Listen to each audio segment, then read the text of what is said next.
Eu sou Joana Viana, sou professora de Ciências e de Biologia há mais de 20 anos e por atender adolescentes se relaciono as suas dores com as minhas quando eu fui adolescente. Então, este curso é uma proposta de conhecer o corpo e não sentir vergonha do nosso corpo. Ele quer oferecer, então, conhecimento e curiosidade para se conhecer, porque afinal o primeiro passo para se aceitar é se conhecer.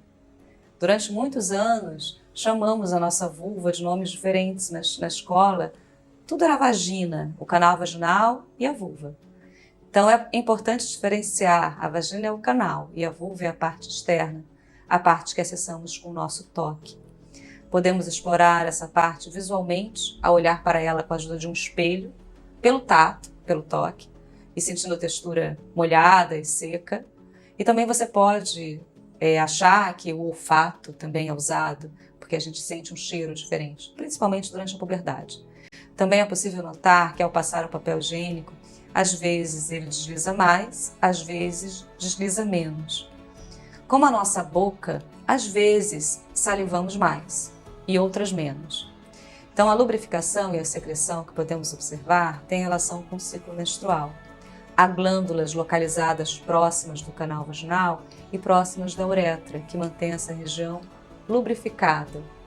Não há nada de errado com você se você se sente molhada ou se as suas secreções mancham a sua calcinha. Se eu soubesse disso, não ficaria tão complexada na minha adolescência. É comum que a vulva tenha um cheiro forte, principalmente durante a puberdade.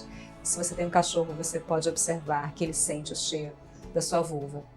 Talvez você tenha escutado a menção ao cheiro de peixe. Talvez você tenha sentido esse cheiro. De modo geral, o que nós comemos influencia a produção de cheiros do nosso corpo. Além do cheiro que cada pessoa tem, que é dela, no seu hálito, na sua pele, com o cheiro da vulva é o mesmo. Ou é possível dizer que o cheiro de uma pessoa é o conjunto dos seus cheiros, da sua sudorese e de uma química própria, que muda ao longo da vida. O cheiro é um sentido útil para a observação da saúde da pessoa que menstrua.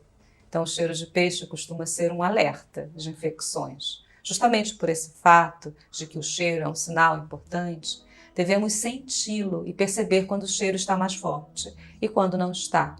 Quando ele está mais forte, de forma persistente. Então, você sente esse cheiro por quantos dias? É bom saber, até para auxiliar o tratamento, se ele se mostrar necessário, no caso de uma infecção. Quando você encontra na farmácia o sabonete íntimo, deve entender que essa região do corpo precisa ser limpa com um produto diferente, próprio para essa região. Mas isso não é verdade. A higiene adequada da vulva é água apenas, sem uso de duchas higiênicas dentro do canal vaginal. É importante evitar qualquer sabonete, mas principalmente aqueles com fragrância, que alteram o pH, o nível de acidez na região. E a acidez é importante para a proteção de infecções. O uso de sabonete neutro líquido é aconselhável abaixo da vulva, na região mais próxima ao ânus. Mas lembre-se, na vulva, apenas água e o toque dos seus dedos nos lábios. Essa região é autolimpante. Chamamos a vulva e o canal vaginal de mucosas, porque estão sempre molhadas e cobertas por muco. O muco protege a região, capturando possíveis patógenos, que são micro-organismos que causam doenças. Como o trato intestinal, na vulva e na vagina há uma diversidade de bactérias e fungos que habitam a região e não causam mal. Chamamos de bactérias e fungos do bem. Quando há alguma proliferação de espécies que já vivem na região ou de espécies de bactérias e fungos de fora, podemos ter um desequilíbrio, também chamado de disbiose, ou uma infecção. Por isso, o cheiro forte e persistente pode indicar proliferação desse tipo. Pelo fato de hospedarmos bactérias do bem, não é aconselhável eliminá-las com sabonetes antibacterianos, porque esses produtos também matam as bactérias que nos protegem. Diferente da educação do menino, que tem o crescimento do pênis, um acontecimento visível, a mudança na vulva não é visível.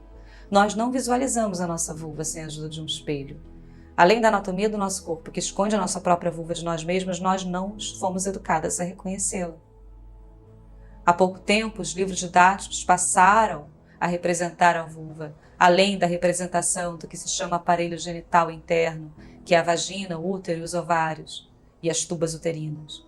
Infelizmente, não é incomum que a menina sinta nojo ao olhar a sua vulva. Isso pode ser explicado pelo fato de que não estamos familiarizadas com a nossa vulva. Então, o nojo é um afeto de repulsa, de que há algo errado. O menino não sente nojo do seu pênis, porque olha para ele e é comum que sinta orgulho, porque também foi educado a sentir orgulho, um afeto completamente diferente do que a menina sente. Sobre a forma da vulva, a prancha de vulvas é um material útil para compreendermos a diversidade de vulvas. Chamamos lábios internos e externos as estruturas que protegem a entrada tanto da uretra quanto do canal vaginal, há glândulas que lubrificam a região, os lábios externos têm pelos e os internos não. Os lábios protegem 2 orifícios, o da uretra acima, o do canal vaginal abaixo. Acima do orifício da uretra fica a glande do clitóris, nosso próximo assunto. Eu ainda frequento escola, hoje como professora, e vemos em toda parte desenhos de pênis, mas não vemos desenhos de vulvas. Que tal desenhar uma vulva? Que tal olhar a sua vulva com um espelho? Então agora eu vou tratar do clitóris, que também podemos chamar de clítoris. É um dos assuntos de maior desinformação, inclusive na psicanálise, quando Freud tratou do orgasmo feminino. Pelos estudos médicos antigos, o clitóris foi considerado a parte feminina homóloga ao pênis, ou seja, quando o embrião se forma no útero da mãe, tem um momento que acontece a expressão no organismo que tem o par de cromossomos X ou XY. Se o organismo tem os pares XX nas suas células, ele forma anatomia feminina. Se o organismo tem XY, ele forma anatomia masculina. Achava-se que quando o pênis é formado, é a mesma etapa da formação do clitóris. O clitóris só foi descrito em 1998 pela cientista australiana Ellen O'Connor. O que esta descrição revelou é que o que nós podemos tocar, a parte externa que chamamos de glande, e o que se parece com um botão é a ponta do iceberg.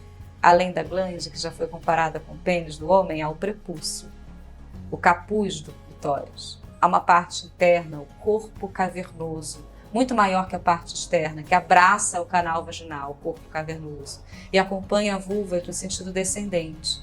Então, aquela noção que Freud publicou do orgasmo clitoriano e o orgasmo vaginal como sendo diferentes não faz tanto sentido, porque as duas partes se comunicam. Durante a penetração, há o estímulo do clitóris, internamente. Então, a parte interna, que eu chamei de corpo cavernoso, possui 8.000 terminações nervosas.